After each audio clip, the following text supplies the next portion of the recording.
当我们在面对对岸这个大量的地对地弹道飞弹类似洗地攻击的话，其实代表一定会有相当数量的敌方飞弹有可能会突破我们的爱国者所建构的防空飞弹网。从这次伊朗攻击的例子来看，对我们最大的启示呢，就是我们要如何能够强化我们重要的武器装备，或是进行源头打击装备，在面对敌方第一波大规模飞弹攻击的时候，要能够生存下来。那这个时候，我们的这个台澎防卫作战才继续进行下去的这样的可能性。好，各位观众朋友，大家好。以色列在黎巴嫩的这个军事行动，它到底要进行到什么程度？它会如何的进行？那以目前来看，对黎巴嫩的军事行动，主要是针对真主党。现在以色列对它是采取一个叫做定点清除，让真主党的各级领导人，你一旦产生了24小时，让你从地球上消失到无影无踪。从过去的呼叫器的这个攻击，真主党一系列的这样的打击，最主要都是要在进行这样的一个定点清除，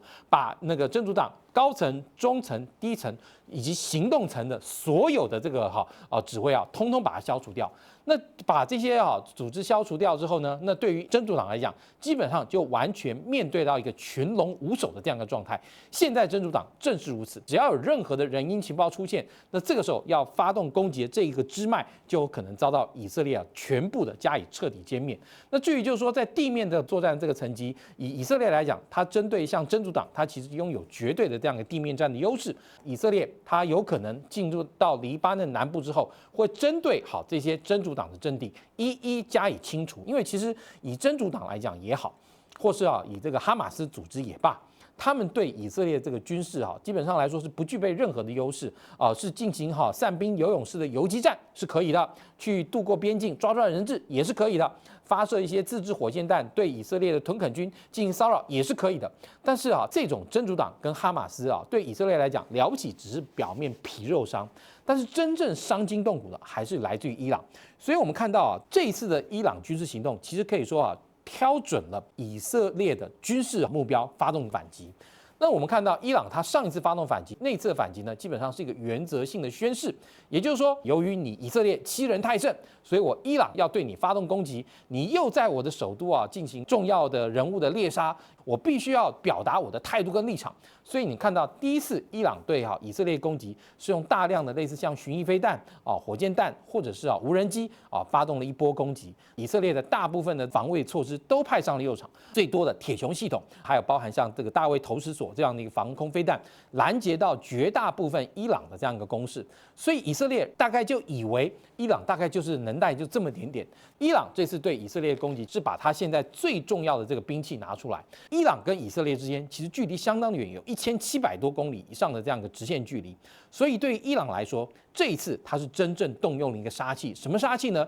就是MRB， 也就是中程的弹道飞弹，它往往可能是具备一个或多个，大概1到3个左右这个弹头。那这次以伊朗来讲，它动用到这个中程飞弹对以色列发动攻击，其实从防守方的角度来看，以色列防御比上一次伊朗发动的攻势要难多了。为什么呢？因为以中程弹道飞弹来讲，第一，它的飞弹弹道更高；第二，它的速度更快；然后第三，它攻击地面的时候呢，由于这个飞弹本身就比较昂贵，所以自然的它上面导引系统或者说是瞄准系统，自然会比过去的我们刚刚讲的巡弋飞弹也好，短程飞弹也好，或是一些火箭弹也好，它的瞄准装置都要更为的这个精进。所以我们看到这一波的攻击之后，以色列其实是有损伤的。那包含你看到以色列的空军基地有这个维修的棚场遭到这个飞弹击中，然后当然炸毁了没有我们不知道，以色列也不会跟你讲到底炸毁了没有。那近几天那有更多的这个图片公布以后呢，发现也的确真的有 F-35战机所使用的掩体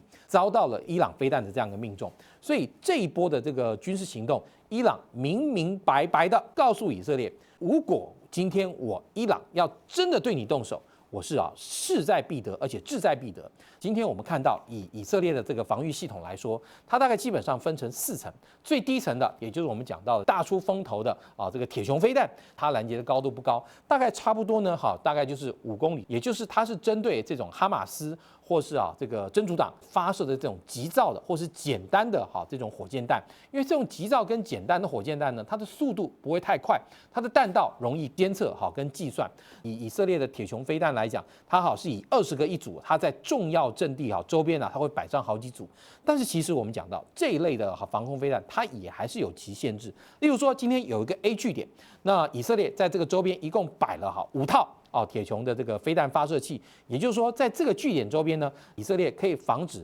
100枚的火箭弹攻击。那我用101枚火箭弹或飞弹打你，第101枚是不是一定会打到？这个其实就是一个饱和攻击的概念。那我们看到这一次伊朗对以色列的反击的过程之中，其实就是运用了这样的饱和攻击的概念。也就是说，当他运用中程弹道飞弹大量的对以色列境内的军事目标，这一次我们看到伊朗它基本上是精准的瞄准了以色列境内的军事目标，包含空军基地，还有包含摩萨德，也就是摩萨德的这个总部，也就是对于以色列来讲最重要的防卫核心。而伊朗也不扩大打击范围，为什么呢？因为对伊朗来说，他今天要摧毁的跟攻击的就是这些对伊朗威胁最大的，包含 F-35战机。那我们刚刚讲到，那既然是从1000多公里外，接近2000公里距离发射这些飞弹过来，它的弹道较高。那除了我们刚刚讲到要抵抗这种飞弹，其实一般的铁穹基本上它的这个效益是不大的。那这个时候其实就要用到更高阶的，就是大卫投石索，它的拦截性能跟我们知道熟悉的这个爱国者飞弹比较接近，爱国者2、爱国者3等等，它这一类的这个飞弹，它可以达到约30公里高的这样一个拦截高度，然后呢距离也相对来说它能够拦截距离更长。但是我们讲到这次在全程过程中，真正拦截这个伊朗弹道飞弹最多的是什么呢？是包含在波斯湾上面的美国的驱逐舰，美国驱逐舰用到它舰上所配备的标准3型，还有标准6型的防空飞弹，去拦截了这些还在中段的这个弹道的这样飞弹。因为以一个那个弹道飞弹来说，它的发射的时候是一个上升段，它在地球轨道运行的时候呢，地球轨道运行段，然后等到它要攻击目标的时候，它就会进行一个重返大气。那这个重返大气英文叫 re-entry 那这个 re-entry vehicle 呢就通常它会管这个东西叫 RV， 这个 RV 不是你在家里面开的那个 RV， 而是重返大气载具。那这重返大气载具进来的时候呢，那这个时候我们刚刚讲到，就包含像大卫投掷索，或者呢是像这个箭式飞弹。那箭式飞弹它以色列发展的历程里面来讲，包含 Arrow 2、Arrow 3，也就是箭2跟箭3的飞弹，它的拦截高度都不一样。那以箭式3型这个飞弹来讲，它的拦截高度其实已经跟美国所生产的 THAAD， 也就是我们称为这样一个萨德这个系统呢，它的拦截高度是差不多相等，而且甚至还更高。那以萨德飞弹的这个拦截能力来说的话，它大概是可以拦截距离地面70到100公里高的这样一个目标。也就是说，当我飞弹打过来，我要重返大气的时候，就开始要攻击你这个目标的时候，那这个时候，如果你有萨德系统，你有箭3系统或箭2系统，你可以在高度的部分呢，也就超过地面100公里以外，就开始进行拦截，先来一波，能有多少拦多少。因为其实我们知道，以箭式飞弹来说 ，Arrow 3它的价格绝对不会便宜。那像这次美军帮忙以色列进行拦截，它用到了标3飞弹跟标6飞弹。标3飞弹跟标6飞弹，它的年产量也不高是不超过100枚的，也就是说大概差不多是50枚上下。标6飞弹大概是50多枚，那标3飞弹的这个生产数量更少，因为美国每一年能够采购的数量也有限嘛，所以它这次在中东地区，它所能够用到的这个数量也就更少。那也就是说，这一波的伊朗中程弹道飞弹攻击，基本上已经耗掉大量的美国的标3跟标6在波斯湾地区的这样一个库存。也就是说，如果今天伊朗再用相同的规模再打一波，那这个时候美国有没有办法发射那么多的飞弹去拦截这些伊朗的弹道飞弹，其实是很有问题的。那第二，我们看到当这些飞弹没有拦完的，继续奔向以色列，然后开始朝向以色列重要的军事基地发动攻击的时候呢，那这个时候以色列他们自己所配备的箭3飞弹，还有大卫投掷索飞弹对这些这个重返大气开始下降，而且高速运动的敌方的弹道飞弹弹头开始进行拦截。那从这次我们看到，以色列其实有不少军事设施遭到伊朗弹道飞弹命中，这其实也给我们一个非常重要的教训。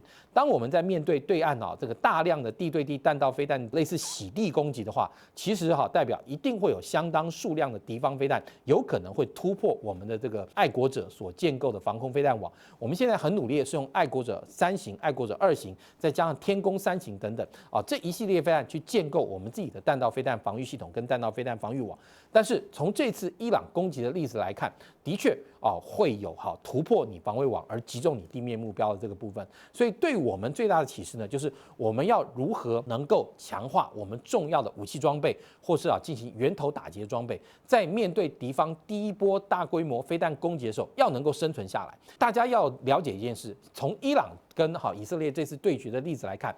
如果这个事情真的在台海发生了，我们的战损一定会有，但是我们要让我们的战损能够在我们能够承受的范围之内，还要能够发动对对方的这个源头打击。那这个时候，我们的这个台澎防卫作战才继续进行下去的这样一个可能性。当然了，这次美国态度，美国当然其实还是支持以色列的，但是这之中也有很多很微妙的转变。譬如说，以伊朗来讲。伊朗攻击以色列之前，我相信伊朗一定照会了美方。为什么？因为今天我们看到美方在伊拉克也好，他有他自己的这个利益，所以他也会在这个区域呢部署一些部队，例如像在波斯湾上部署的这个驱逐舰进行防空任务。那这个时候，如果当美方的驱逐舰或者是在美方在中东的军力突然发现伊朗有大批的飞弹升空，而且不知道往哪飞的时候，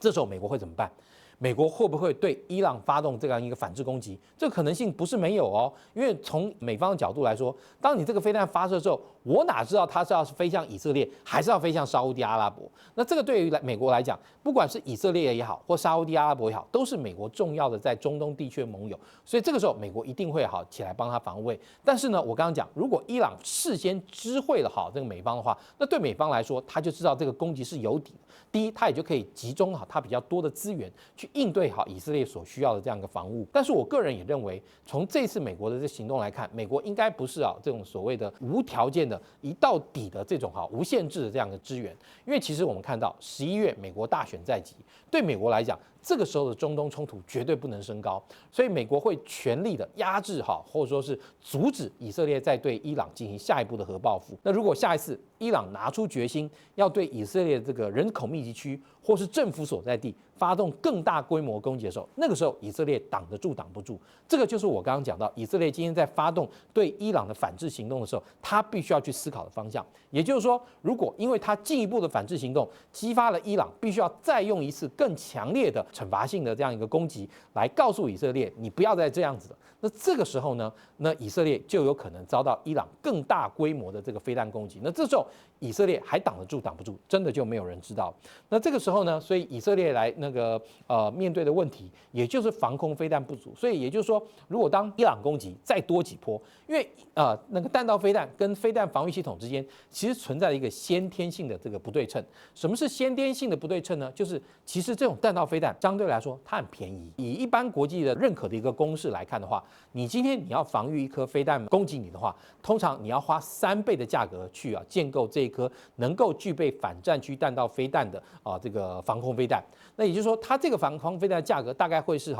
那颗你要防御飞弹的价格的3倍。那通常你要防1颗飞弹，你要打2颗防空飞弹，也就是说，你呢真正用来防御你自己的重要设施，免于遭到敌方弹道飞弹攻击的时候，其实你要花到跟对方来说大概是至少是6倍的这样的价格。其实这个世界上没有几个国家能够挺得住这样的一个军事消耗。所以对于以色列来讲，我个人认为，如果他能够在这一次伊朗的反制行动之后看清状况，见好就收，用外交的这样一个方式让伊朗尽量不要升高对以色列的这样一个攻势。我个人认为，对以色列来说，可能比他面临的包含最重要的军火，或是不是会面临到无防空飞弹可用的这样一个窘境，都要来的实际。我们的 iSmart 施孝瑋的军武大官，为了要能够更大的服务我们的观众朋友，我们在 LINE 社群里面也成立了一个 iSmart 施孝瑋的军武大官。OK， 你加入我们这个群组以后呢，就可以得到军事的第一手的这个资讯分析也谢谢各位观众朋友收看，订阅、按赞、分享、开小铃铛，谢谢大家。